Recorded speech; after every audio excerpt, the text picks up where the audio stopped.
Hey everybody, welcome back to another GMG review. Today we're taking a look at the Red Corsairs section of Codex Chaos Space Marines as we wind down this look at all the individual army lists you can make out of this one book, which is crazy. Now, the Red Corsairs and the Creations of Bio only get about half as much as the Legions do. The Legions get like a full 4 pages of rules. The Corsairs get 3 kind of everything, where you get 6 normally. And instead of getting 8 stratagems, they get 4. They do get their own secondary objective, though, which, once again, I've checked out and is the same as in the new mission pack, so you can use what's in here. Or if you've got the mission pack, obviously, already, you can just read out of that book, too. You got to have both for the missions anyway. But the Red Corsairs, they get a sweet, not Legion trait, but chapter trait for being space pirates. And, of course, this army might appeal to you if you want to paint some contemporary Space Marine miniatures, like Primaris and stuff like that, up as Chaos Space Marines. Obviously, they wouldn't be actual Primaris, but they also kind of would be, because the Chaos Space Marines have 2 wounds now, no matter what. I guess you just change out their guns.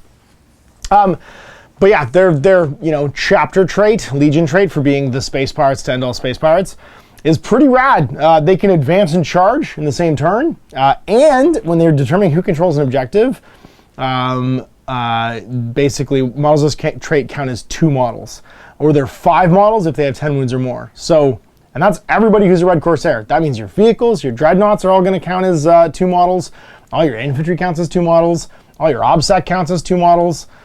That's 2 relatively powerful abilities as your just core Legion traits, which is pretty cool. You get your Warlord traits. You get a 4+ command point refund. Sorry, not command point refund. Command point at the start of the command phase, if your Warlord's in the battlefield. So on top of the one you normally get, on a 4+, you get an extra one. And then Angel of Hatred is your next one. Each time a Warlord fights, if it made a charge move or heroically intervene, you get +1 strength and attacks, just kind of a meat and potatoes one. And then Dark Raider. Once per turn your shooting phase, after shooting with a Red Corsair's core unit within 6 of the Warlord, that unit can just make a normal move. If it does so, it's not eligible to charge that turn. So, kind of fire and fade. I don't know how powerful that would be, but if it's a very fast-moving unit, like a biker or something like that, that's kind of cool.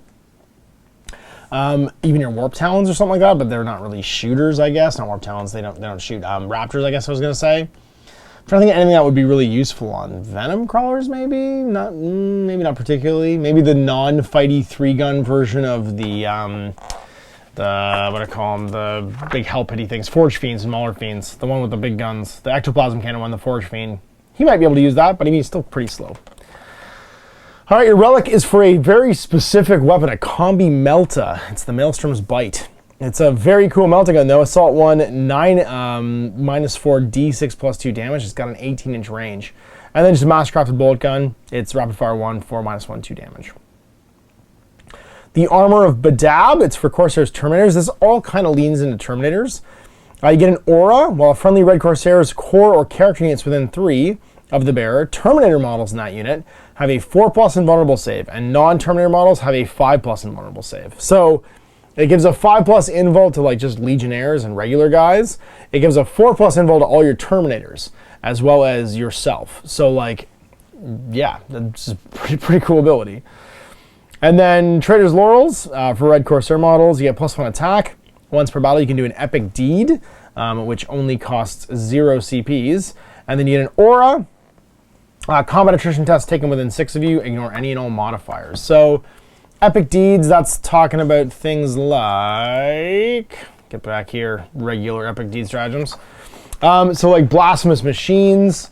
Select one Machine Spirit or Astartes Demon Engine.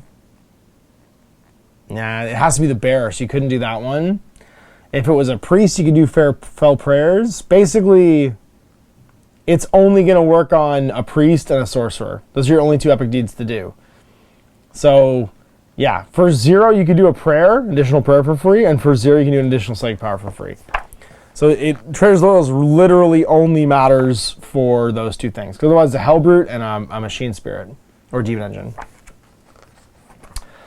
And then stratagems. So secure the prize. Use a stratagem in any phase when a Red Corsair's core unit from your army is in range of objective marker, and it's selected as the target of the attack. Until the end of the phase, each time an attack with a damage characteristic of 1 is allocated to a model in that unit, you get +1 save. So you basically get like all-out defense from Age of Sigmar against damage 1 attacks if you're in range of a objective. Which is handy because your secondary Raider Reeve is Corsair infantry and bikers can take the following action. One or more Red Corsairs, infantry, or bikers from your army can start this action at the end of the movement phase. Each unit must be in range of objective and not have an enemy there. If that's still true at the end of your next command phase, then you're said to be carrying the spoils of war. So each time a unit from your army completes the raid and reeve action, if the objective marker was raided was wholly within your own deployment zone, get 1 VP. If it was wholly within your opponent's deployment zone, score 3 VPs, and if it otherwise, score 2 VPs. At the end of the battle, score 1 VP for every Corsairs unit from your army that's carrying spoils of war. Score 2 if they're in your deployment zone or embarked on a transport. So you basically get 3 for free for raiding your own objective. You can do that and still shoot because there's a stratagem that lets you do that. And then if you can raid the other ones, that objective is raided. Unit cannot start this action. You can still raid a different objective, I guess. But then, yeah, you're basically raiding for potential of 2 basically if you're otherwise, 3 if you're elsewhere. And there's tons of objectives in this. 5 to 6 in every mission, right? So if you're just raiding, let's say, like the outside your deployment zone ones, let's say there's 3 of them, that's going to score you 6. And then if you get back to your deployment zone at the end of the game, it's another 6 is 12, plus your home base one for another 3, that's 15. So raid and reeve, it's not the easiest to do, but it's also not the hardest. You just have to survive until the end of the game with your infantry. And your bikes could do it too. So you could make a little biker unit to run around and do it. And then the Rain, Fire, and Death is a 2 CP strategic ploy. Using your command phase of a Red Corsairs character unit from your army is on the battlefield. Select 1 point in the battlefield and place a marker. At the end of your next command phase, roll a d6 for each unit within 6 of the center of the marker, adding 1 if the unit's being rolled for is within 3 of the center, and -1 if it's a character. On a 2 to 5, take d3 mortal wounds. On a 6, take d6 mortal wounds. But you can only use this once. Basically, your spaceship's attack. The Hounds of Huron cost you 2 CPs. Using a stratagem in the fight phase after a biker unit from your army is fought. If that unit's within engagement range of enemy units, it can fall back as if it was movement phase. Otherwise, it can make a normal move. And then raid supply lines for 2 CPs. Use the sort of the reinforcement step of your opponent's movement phase. If Red Corsairs Warlord from your armies on the battlefield. If it's the first and second battle round, you can select one of your opponent's strategic reserves. They cannot arrive for any reason. Even if it has another rule that states it arrives in the battlefield like a drop pod assault. You always do this once, basically, so you can logistically screw things up. So you have a pull things off objectives action, and then you've got the ability to basically up the defensive models on objectives. You also have the ability to pull back fast. So if you look at these 3 things in combination, you move up, you start the objective, you kind of want to go second to really be able to just grab this fast. But it's the next command phase, actually, it doesn't even matter. It's not battle round. So you can just run up on something with, let's say, bikers. It kind of leans into bikers. Grab it, use secure the prize to, during your opponent's turn, keep your saves up, basically, so you're getting +1 to your save against damage 1. And then you could do the Hounds of Huron in the fight phase. You can even get them into combat if you wanted to, and then after fight, just fall back with them. So you could go move on, survive and charge, Hounds of Huron back, and then be in your deployment zone with like a little 3-man unit. So just little 3-man unit bikes. Bikes, I mean, they're older models. They're not super points intensive though. They're 30 points each. So for 90 points, you could have an objective grabber that just runs back to the zone or skims around grabbing other things. And the bikes still have that like turbo boost ability where they can move super fast later too. Just go hide them in the back of the table. And that would score you. If you got like a long bomb one, if you move them out fast or put them in reinforcements and outflanked, you could go grab the objective and then get back. Fast attack. Chaos Bikers. That is 5 with 3 wounds. 3+ save, get the +1 attack from because they are core.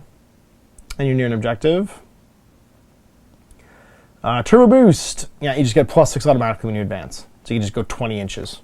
And a normal move's 14, right? So Hounds of Huron's going to have you fall back 14. And then you can still advance and charge, which is neat too. So you advance on the objective. You can't advance and do an action though, so that's not going to work. But you count as 2 models for holding it too. So you count as 6 models of that biker. A unit of 3 for 90 points. So, I don't know. There's some game there. If you want, I mean, null scoring is a thing. Obviously, these guys, there's no enemy interaction really for scoring stuff. As long as you're near the objective, you're raiding it and then getting away. You could make 2 little 90-point units of bikes and have them go around scooping objectives and trying to get back to the zone. And just one guy has to make it and be alive. And at the end of the game, you're going to get that +2. Or just +1 even if you're just sitting around. So it's a neat little movement-based objective. it doesn't cost you a lot of points to do those unit grabbers, but you can probably get to 15 doing it. And I'll be honest, the counting as 2 for OBSEC or for holding objectives is pretty neat. So just a little baby codex for the Red Corsairs. I'm glad they got some love. Now, what's interesting is there's a new plastic model for Huron. They didn't use him in here, though. They used the old one. They used the Juan Diaz one. So I wonder if he's going to still be available. I mean, that Juan Diaz Huron Blackheart is an amazing miniature. Just a fantastic miniature. But yeah, they didn't use the new one because the old one is, I'd say, ostensibly nicer. It's just a nicer model.